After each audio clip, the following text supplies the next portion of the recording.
Alhaji Lawan Muhammad Musa wanda aka fi sani da Alan Gubro. Assalamu alaikum wa rahmatullahi ta'ala wa barkatu. Ina maniyyata zuwa aikin hajji ko umara mun tanadar muku manya-manyan masauki wato a cikin birnin Makka tare da kuma birnin Madina, hotel masu kyawu, masu kayatarwa.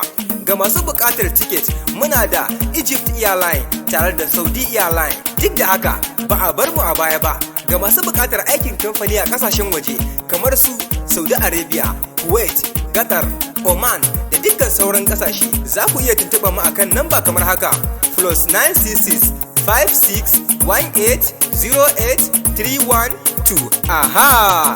Ina masu biki ko suna ko kuma 'yan azuma. Ga masu bukatar anko muna da atamfofi masu zafi, muna da shaddana kamar su gezina da sauransu. Idan kuna bukata kai tsaye ku tuntuɓe mu a WhatsApp akan wannan namba da muka karanto ko kuma ku kira mu kai tsaye. Wannan shahararren kamfani na Alhaji Lawan Muhammad Musa ya kasance mai amana ne kuma mai nagarta. Masu amana ake gaya wa Alan Gubro.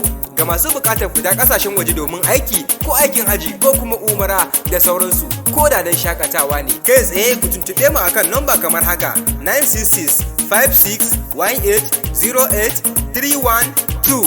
Alhaji idan zaka je Saudiya ka tuntubi wannan namba kai tsaye domin samun tafiya cikin sauki da kuma samun jirgi mai kyau, ga hotel masu kyau, ga dukkan wani abu da kake bukata cikin sauki ba tare da takurawa ko musgunawa ba. A dawo lafiya.